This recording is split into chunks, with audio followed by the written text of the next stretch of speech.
नमस्कार। द देसी अड्डा पर आपका स्वागत है। मैं हूं राकेश तिवारी। देखिए, कभी कभी जो देखने में लगता है वो होता नहीं और जो होता है वो दिखता नहीं। कांग्रेस और वामपंथी दलों को लेकर भी सारण प्रमंडल का कुछ ऐसा ही हाल है। आपको लगता होगा कि कांग्रेस सारण में मजबूत होगी, सारण प्रमंडल के इलाकों में मजबूत होगी, लेकिन जब आंकड़े देखेंगे तो आप समझ जाएंगे कि सारण में तो वामपंथी दल कांग्रेस से काफी मजबूत है। पिछले चुनाव में भी और इस चुनाव में भी कांग्रेस की राजनीतिक हैसियत से कई गुना अधिक वामपंथी दलों की राजनीतिक हैसियत सारण प्रमंडल में है।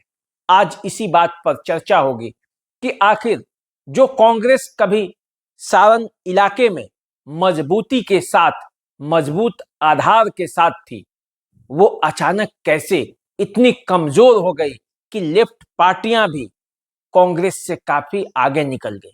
देखिए, सारण प्रमंडल में पिछले चुनाव में वामपंथी दलों ने 5 सीटों पर चुनाव लड़ा था। जो महागठबंधन था उसमें 5 सीटें मिली थी। इस बार भी 5 सीटें मिली हैं। कांग्रेस को पिछले बार भी 2 सीटें मिली थी, इस बार भी 2 सीटें मिली हैं। वामपंथी दलों के 3 विधायक जीते थे, 5 में 3, कांग्रेस 2 में 1। इस बार तो सिवान में कांग्रेस का खाता भी नहीं खुला है सीट देने के मामले में। महागठबंधन ने कांग्रेस को सीट भी नहीं दिया, न सारण में न सिवान में। गोपालगंज में सिर्फ 2 सीटें मिली है, जबकि वामपंथी दलों को सारण में भी सीट है, सिवान में भी सीट है और गोपालगंज में भी सीट है। इसे कहते हैं संगठन और इसे कहते हैं जमीन पर लड़ना और अपना हक लेना। कांग्रेस जो राष्ट्रीय पार्टी है, जिसका शासन कभी बिहार में रहा है, वो कांग्रेस आज घुटनों पर है, इसमें कोई दो राय नहीं। देखिए, इस बार जो चुनावी मैदान में भाकपा माले ने 4 सीटों पर अपना प्रत्याशी उतारा है और 1 सीट पर माकपा के उम्मीदवार उतरे हैं। देखिए, मांझी से, सारण जिले के मांझी से सत्येंद्र यादव माकपा के उम्मीदवार हैं। वो मांझी से विधायक भी हैं। पिछले चुनाव में वो जीत हासिल की थी, काफी अच्छा खासा मार्जिन था वहां से। जनता दल यूनाइटेड के प्रत्याशी तीसरे नंबर पर थी माधवी सिंह, दूसरे नंबर पर राणा प्रताप सिंह। इस बार भी लड़ाई है वहां और फिर से राणा प्रताप सिंह निर्दलीय प्रत्याशी के तौर पर हैं, लेकिन जनता दल यूनाइटेड वहां मजबूत हुआ है, क्योंकि वहां जेडीयू के जो रणधीर सिंह है वो पूर्व सांसद प्रभुनाथ सिंह के बेटे हैं और रणधीर सिंह ने जब से मांझी में ताल ठोकी है, चुनावी फिजा बदला है। उधर से राणा प्रताप सिंह ने भी अपना दम दिखाया है और निर्दलीय फिर से नामांकन दाखिल किया है। जन सुराज से जो है यदुवंश गिरी ने नामांकन भर दिया है। तो आप समझ सकते हैं कि मांझी की लड़ाई कहां है और लेफ्ट उसमें कहां खड़ा है। अब देखिए, सिवान के 3 सीटों पर भाकपा माले चुनाव लड़ रही है। 1 सीट है जीरादेई, दूसरी सीट है दरौली और तीसरी सीट है दरौदा। जीरादेई से अमरजीत कुशवाहा विधायक है, दरौली से सत्यदेव राम विधायक है और दरौदा से जो चुनावी मैदान में अमरनाथ यादव उतरे हैं, वो पिछला चुनाव हार गए थे। इस बार अमरनाथ यादव दरौदा से प्रत्याशी बनाए गए हैं। अमरनाथ यादव को आप जानते हैं, एमपी का चुनाव भी सिवान से लड़ चुके हैं। उन दिनों में जब शहाबुद्दीन की चलती थी और उन दिनों में अमरनाथ यादव और शहाबुद्दीन में सीधा टक्कर होता था।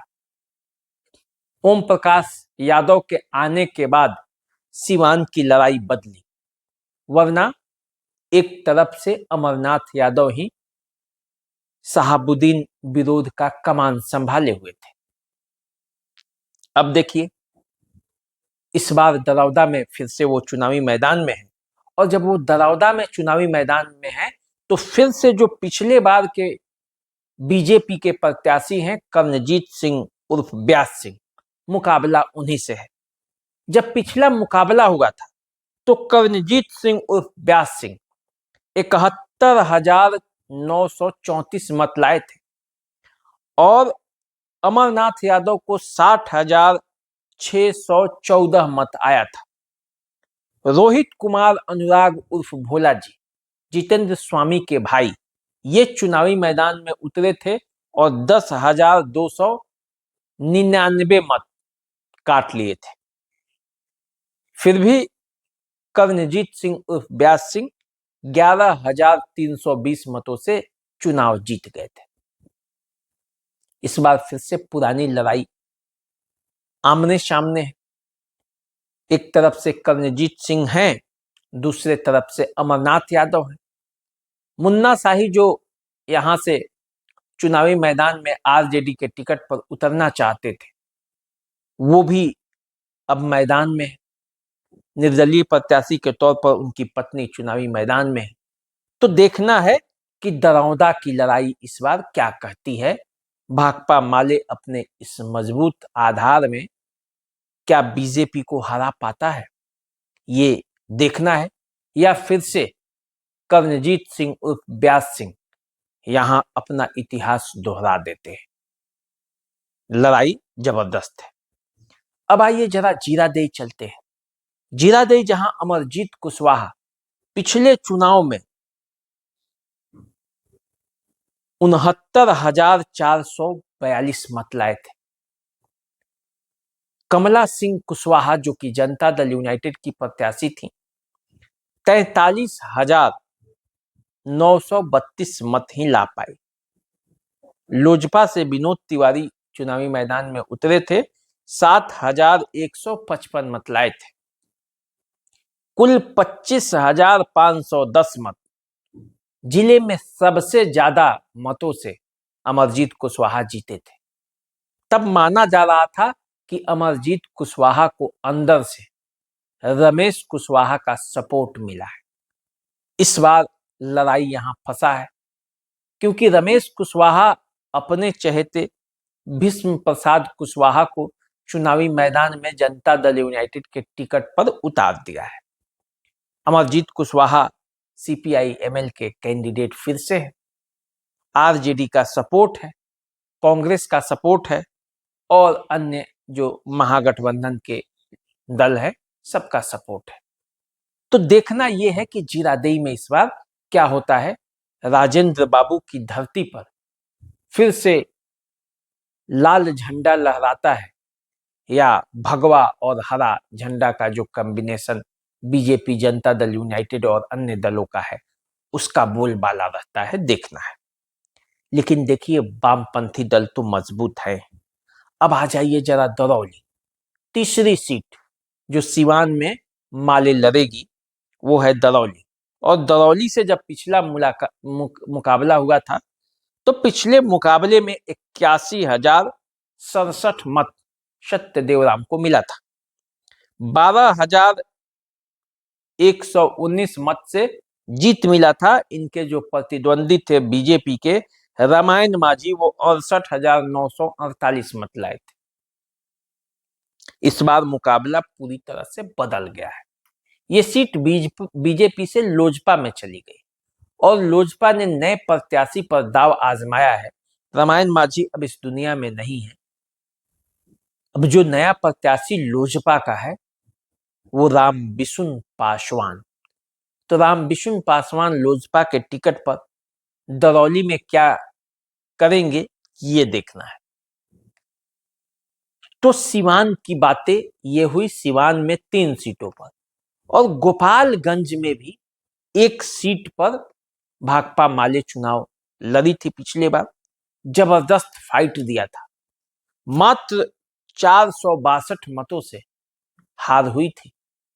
देखिए भोरे सुरक्षित सीट से इस बार भी मुकाबला जो है वो पिछला वाला ही है। सुनील कुमार जनता दल यूनाइटेड के प्रत्याशी थे।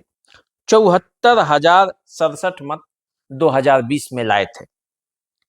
जितेंद्र पासवान जो सीपीआई एमएल के उम्मीदवार थे 73,605 मत लाए थे।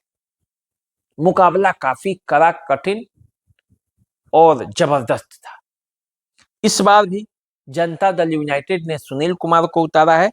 जितेंद्र पासवान सीपीआई एमएल के कैंडिडेट के तौर पर उतरे हैं और यहां से जन सुराज ने भी अपना प्रत्याशी उतारा है। तो मुकाबला तो यहां भी है। कुल मिलाकर देखा जाए तो सारण प्रमंडल के 5 सीटों पर लेफ्ट की पार्टियां कड़ा टक्कर देते हुए सामने आएंगी इस चुनाव में। और कांग्रेस जो सिवान का महाराजगंज सीट था उसको छोड़कर गोपालगंज में शिफ्ट हो गई है 2 सीटों पर, कुचायकोट और गोपालगंज। तो कुचायकोट में आप जानते हैं जनता दल यूनाइटेड के अमरेंद्र पांडे उर्फ पप्पू पांडे चुनावी मैदान में हैं, जिनके बारे में कहा जाता है कि चुनाव उनके सामने लड़ना आसान नहीं। तो अब देखिए, एक तो मुकाबला वहां है कांग्रेस का और दूसरा शहरी क्षेत्र है गोपालगंज। ओम प्रकाश गर्ग को चुनावी मैदान में कांग्रेस ने उतारा है और वहां से सुभाष सिंह चुनावी मैदान में उतर गए। तो मामला जो है गोपालगंज में भी कांटे का है। तो कांग्रेस को यह साबित करना है कि क्या सारण प्रमंडल में उसका वो अस्तित्व बचा है जिस अस्तित्व के लिए वो जानी जाती थी। माना जाता था एक जमाने में कि सारण में, सिवान में और गोपालगंज में डंका बजता था कांग्रेस का। अरे इसी गोपालगंज की धरती से कांग्रेस ने अब्दुल गफूर को मुख्यमंत्री बनाया था। उसी धरती पर कांग्रेस का ये हाल है। यहीं के डॉक्टर राजेंद्र प्रसाद थे, सिवान धरती के, जीरादेई के। तो जीरादेई में तो भगवा अभी लहरा रहा है, विधायक वही। तो जीरादेई में तो लाल झंडा भी लहरा रहा है, वही विधायक है। कांग्रेस का क्या हाल है? दोनों गठबंधन में है, लेकिन कांग्रेस को तो अब लेफ्ट से भी सीख लेना पड़ेगा, क्योंकि लेफ्ट की जो पार्टियां हैं अपने कार्यकर्ताओं के लिए लड़ जाती है, अड़ जाती है। माझी सीट पर ही कितना गतिरोध था। ऐसा लगता था कि आरजेडी वो सीट ले लेगी, लेकिन माकपा अड़ गई। किसी कीमत पर नहीं बदलेंगे। दरौदा को लेकर क्या था? आरजेडी ये सीट चाहती थी, लेकिन माकपा अड़ गई। अपने विधायकों के टिकट के लिए भाकपा माले जो है वो अड़ गई। किसी कीमत पर नहीं, जो भाकपा माले के कार्यकर्ता हैं उसे ही टिकट मिलेगा। भोरे में क्या हुआ? जितेंद्र पासवान पिछला चुनाव हार गए, इस बार उन पर फिर से दाव लगाया गया। लेकिन महाराजगंज में क्या हुआ? कांग्रेस के सिटिंग विधायक का टिकट काट दिया गया, सीट चेंज हो गया। प्रत्याशी चेंज हो जाता तो एक बात समझ में आता, लेकिन कांग्रेस की इतनी हैसियत नहीं रही कि वो अपना सीट भी बचा सके। तो यदि स्थितियां ऐसी रहेगी तो फिर पार्टी के कार्यकर्ता तो कमजोर पड़ेंगे ही, और जब कार्यकर्ता कमजोर पड़ेंगे तो पार्टियों का हश्र होना निश्चित है। तो चलिए इस विधानसभा चुनाव में देखते हैं कांग्रेस जिन 2 सीटों पर चुनाव लड़ रही है उसका परफॉर्मेंस कैसा रहता है, और वामपंथी दल जो 5 सीटों पर चुनाव लड़ रही है उसका परफॉर्मेंस कैसा रहता है। तो आपको इंतजार करना है और मुझे भी इंतजार करना है, ये देखने के लिए कि आखिर फिर से लेफ्ट की पार्टियां सारण प्रमंडल में कांग्रेस को पीछे तो नहीं छोड़ रही। हमारे साथ बने रहिए, देखते रहिए द देसी अड्डा। चैनल को सब्सक्राइब कर लीजिए, फेसबुक इंस्टाग्राम पर हमें फॉलो कीजिए। अभी दीजिए इजाजत, नमस्कार।